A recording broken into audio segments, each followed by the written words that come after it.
Hello friends, today we will discuss on the melting furnace and specially we will discuss only cupola furnace.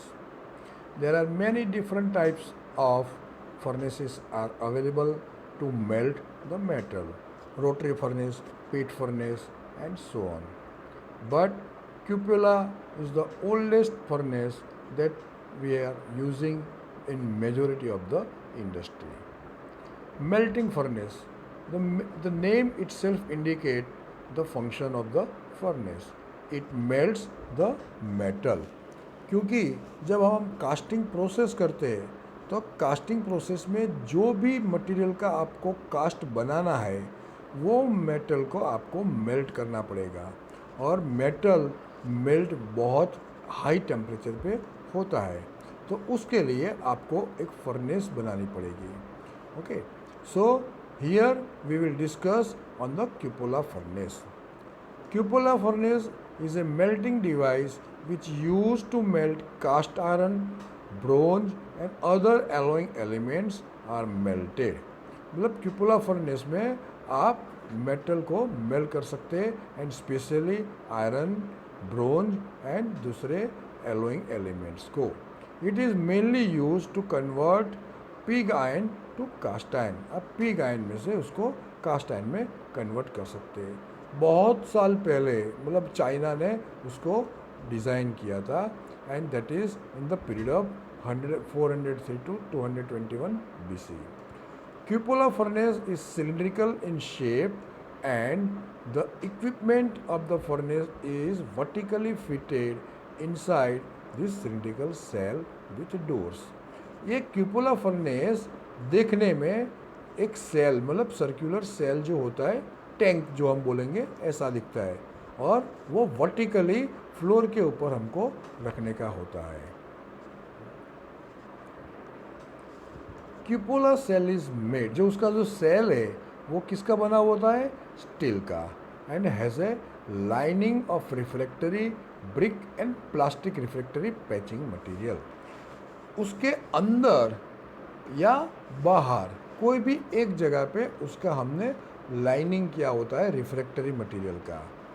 वो refractory material मतलब जो गर्म होता है तो उसके कारण जो मेटल का, स्टील मेटल का जो शेल है वो गर्म न हो जाए. और जो ये रिफ्रैक्टरी जो ब्रिक होता है, ब्रिक मतलब ईंटें, उसका जो पैचिंग होता है वो कोई एक प्लास्टिक मटेरियल से हम करते हैं. The bottom of the cell is lined with the clay and the sand mixture. जो उसका जो बॉटम होता है उसको हम लाइनिंग किससे करते हैं? क्ले और सैंड का जो मिक्सचर होता है उससे करते हैं. In some cupola lining cooling jackets are also fitted to keep the sides cool. मतलब कूलिंग जैकेट्स भी उसमें हम रखते हैं. Sometimes oxygen injections are also improve to make the coke fire burn water. मतलब जो कोक, जो फायर करने के लिए जो हम जो कोयला या कोक जो यूज़ करते हैं उसमें हम ऑक्सीजन का इंजेक्शन मतलब उसमें ऑक्सीजन पास हो ऐसा फैसिलिटी रखते हैं सो दैट कोक का जो बर्निंग है वो अच्छी तरह से हो जाए. ये उसका डिज़ाइन है. ये आप उसको प्रैक्टिस करना पड़ेगा, बारी बारी आप उसको ड्रॉ करना पड़ेगा. और जितनी ये मैक्सिमम आपका GTU के एग्ज़ाम में आने का चांसेस होता है. 7 मार्क का क्वेश्चंस होता है. वो आपको डिज़ाइन और स्केच बनाने का होता है उसका क्यूपोला फर्नेस का, और उसका कंस्ट्रक्शन पार्ट्स को आपको डिस्क्राइब करने का होता है. तो ये जितनी बार आप प्रैक्टिस करेंगे तो आप उसको बहुत इजीली आपको उसको ड्रॉ कर सकेंगे. अभी हम डिस्कस करेंगे उसके पार्ट्स क्या क्या है. उसका एक मेन पार्ट है सिलिंड्रिकल सेल. जो बाहर का जो आउटर आपने जो देखा, it is the outer most part of the cupola furnace. It is made up of steel sheet and other parts of this furnace are present inside the shell. ये जो outer part है जो cupola furnace का उसको हम shell बोलते हैं या सिलिंड्रिकल सेल बोलते हैं. वो शीट स्टील का बना हुआ होता है और बाकी के जो पार्ट्स है वो उसके अंदर होते हैं. Legs. At the bottom of the cupola furnace, legs are provided to support this furnace. आप उसको कहीं पे खड़ी रखनी है तो उसको आपको लेग्स देना पड़ेगा, और वो इस सेल के बॉटम के पार्ट में होता है। कास्ट आयरन का door, this cast iron is present at the bottom of the furnace above the leg, leg के ऊपर होता है लेकिन जो सेल है उसके नीचे होता है, बराबर। Sorry. Number 4 is the sand bed. Above the cast iron door, sand bed is present. It is in taper form so that the melted iron can flow out easily from the top. मतलब ये taper form में होता है कि जो उसके कारण जो भी हमने मेटल मेल्ट किया हुआ है वो इजीली आप उसमें से निकाल सकते हैं। Slag hole, it is present at the opposite side of the hole from which melted ions comes out. ये जो डोर होता है उसके ऑपोजिट साइड में होता है। It is present near the elevated part of the sand bed. ये जो एलिवेटेड पार्ट जो है, जो मतलब जो टेपर पार्ट में होता है, उसमें जो ऊपर वाला पार्ट है उसके नज़दीक में होता है। This slag hole is use to remove the slag from the metal ion due to impurities. Slag क्या होता है? जो मेल्ट किया हुआ जो मेटल होता है उसमें जो इम्प्योरिटीज़ है उसके ऊपर फ्लोट होती है, उसको हमको निकालनी पड़ेगी। अगर नहीं निकालेंगे तो कास्टिंग में जाएगा और कास्टिंग में इम्प्योरिटीज़ या उसमें डिफेक्ट्स जनरेट करेगा। So before removing this molten metal from furnace to ladle we have to remove this slag from the furnace. So उसके लिए स्लैग होल दिया हुआ होता है। Air pipes and tuyeres, air pipes is provided to allow the air to reach inside the furnace. ये air pipe क्यों देते हैं? कि फर्नेस के अंदर एयर पहुंचाने के लिए होता है। Inside the furnace wind belt is present. This air entering from the air pipes reaches to each part of the wind belt, and in the wind belt there are holes which are called as tuyers.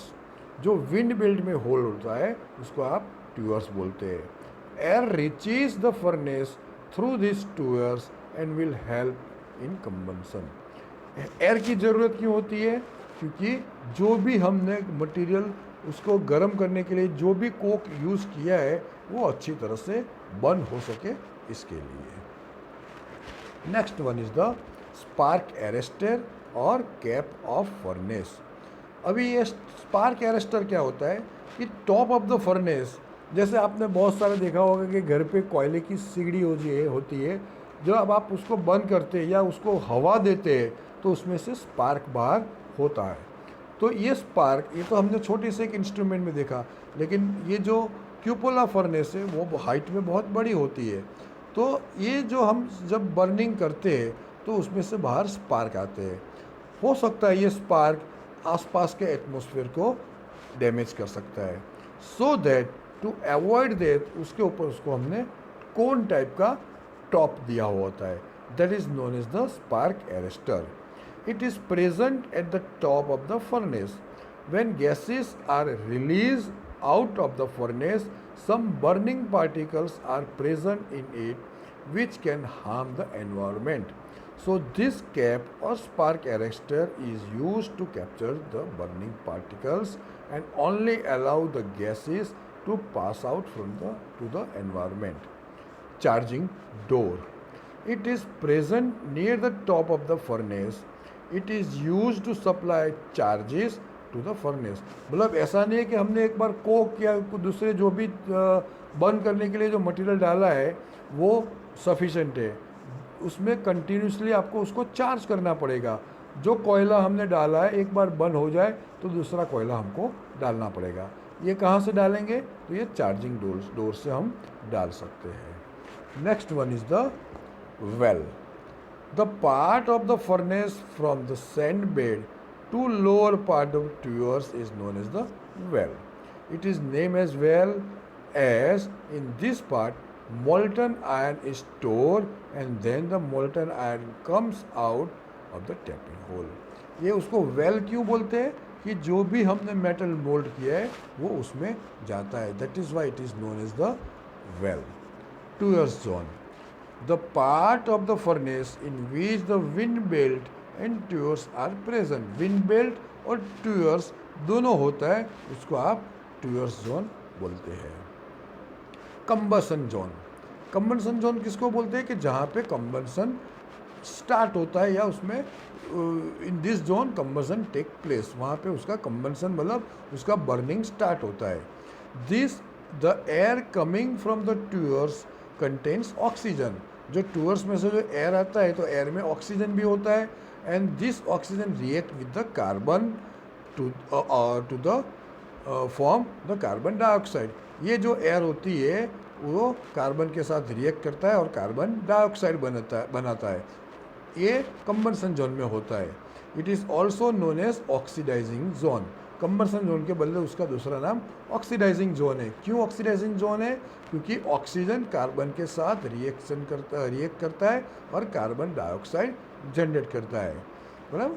So apart from carbon other impurities like, उसमें ऐसा नहीं है कि सिर्फ carbon भी होता है, दूसरी में इम्प्योरिटीज़ भी होती है, मैंगनीज, सिलिकॉन, और वो हर एक के साथ तो वो उसका ऑक्सीडाइज होता है और इम्प्योरिटी ये जो ऑक्साइड्स है वो उसको लिबरेट करता है हीट में.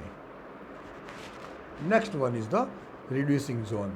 ये जो एक बार टेम्परेचर जो मोल्टन मेटल का हो जाता है उसके बाद में आप ऑक्सीडाइज होता है तो उसमें उसका टेम्परेचर कम होता है.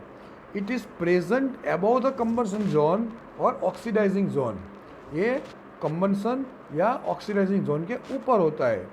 It in this zone carbon react with the carbon dioxide. ये वहाँ पे पहले ऑक्सीडाइजिंग जोन में क्या था कि कंबसन जोन में क्या था कि carbon react with the oxygen and generate carbon dioxide. यहाँ पे कार्बन रिएक्ट किसके साथ करता है? कार्बन डाइऑक्साइड के साथ करता है. और क्या जनरेट करता है? Carbon monoxide. In this zone temperature is reduce by a small amount. उसमें टेम्परेचर थोड़ा कम होता है. So this zone is known as the reducing zone. Melting zone. In this zone iron melts and this molten iron comes out of the tap hole. ये melting zone में जो iron है वो मेल्ट होता है और टैप जो दिया हुआ है वहाँ से वो वेल में जाता है. The temperature of this zone is very high and that is approximately 1600 degree centigrade. The next one is the preheating zone. In this zone, the metal to be melted is preheated. In ये metal जो होता है उसमें directly आप उसको melt करेंगे तो it consumes more energy. लेकिन जो आप मेटल डालते हैं उसको आप थोड़ा प्रीहीट कर देंगे अप टू 1100 डिग्री सेल्सियस, तो उसको आप प्रीहीटिंग किया हुआ बोलते हैं. और ये जहाँ पे भी होता है that is known as the preheating zone. Stacked zone. Gases form in the furnace after burning passes to the environment through this zone. मतलब जो ऊपर आपने कैप लगाया वहाँ से वो एनवायरनमेंट में जाता है, वो उसका stacked zone. In this zone spark arrester जो हमने डिस्कस किया, तो वो स्पार्क एरेस्टर क्या करता है? वो सिर्फ गैसेस को पास करता है, लेकिन वो स्पार्क जो होता है वो एरेस्टर को टच होते वो स्पार्क बंद हो जाता है, तो उसको स्पार्क एरेस्टर बोलते हैं. लेकिन स्टैक जोन में वो उसको सिर्फ गैसेस को ही लिबरेट करता है एटमॉस्फेयर में. नेक्स्ट वन हम डिस्कस करेंगे कंस्ट्रक्शन, जो हमने इनिशियली स्टार्टिंग में भी किया था कि उसका कंस्ट्रक्शन क्या होता है. वो एक शीट मेटल का सेल होता है. द डायमीटर इज़ अराउंड जो होता है 1.52. उसका हाइट जो होता है वो 1.5 फुट से 13 फीट तक का उसका हाइट होता है. So we will not repeat this. अभी हम डिस्कस करेंगे उसका एडवांटेजेस क्या होता है. एक तो एक क्यूपुला फर्नेस का सबसे बड़ा एडवांटेज क्या होता है? वो कंस्ट्रक्शन उसका बहुत सिंपल होता है. सो सिंपल होने से क्या होता है कि उसका जो ऑपरेट करने का जो वर्कर है वो अगर आप स्किल नहीं है तो भी वो चल सकता है. Some less skill person can operate this furnace. उसमें दूसरा एक एडवांटेज क्या है? Wide range of material can be melted. ऐसा नहीं है कि कोई स्पेसिफिक मटेरियल ही आप मेल्ट कर सकते हैं. दूसरे टाइप के भी मटेरियल आप उसमें मेल्ट कर सकते हैं। फ्लोर स्पेस उसका बहुत कम होता है क्योंकि उसकी हाइट ज़्यादा होती है, लेकिन फ्लोर का जो स्पेस है वो बहुत लेस कंज्यूम करता है। उसका ऑपरेशन कॉस्ट कम होता है, मेंटेनेंस कॉस्ट बहुत कम होता है और उसका कंस्ट्रक्शन कॉस्ट भी बहुत कम होते हैं। This are the main advantages of the cupola furnace. उसके डिसएडवांटेज भी है। The main disadvantage is that sometimes it is very hard to control the temperature in the furnace. Basically ये फर्नेस मैनुअल, अभी तो उसमें आप जो बोलते हैं ऑटोमेटिक फर्नेस भी हो जाती है, लेकिन पहले जो उसमें टेम्परेचर आपको जो मेंटेन करना है वो बहुत डिफ़िकल्ट होता था। And metal elements are converted to their oxides which are not suitable for casting. तो ये ऑक्साइड भी जनरेट करता है, तो कास्टिंग के लिए वो कास्टिंग डिफेक्ट्स जनरेट करता है, तो कास्टिंग के लिए वो सूटेबल नहीं होता है। उसका एप्लीकेशन कहाँ है? तो उसका मेन एप्लीकेशन है to convert the pig iron to molten iron. And more types of cast iron are produced from the furnace like malleable and grey cast iron. The copper based alloy is also manufactured by this furnace. So these are the application of this cupola furnace. Now there is a question, and especially in majority of times GTU is also asking this question in the final semester exam. Write about the cupola furnace with sketch which includes the parts of cupola furnace, advantages, disadvantages and application. Thank you.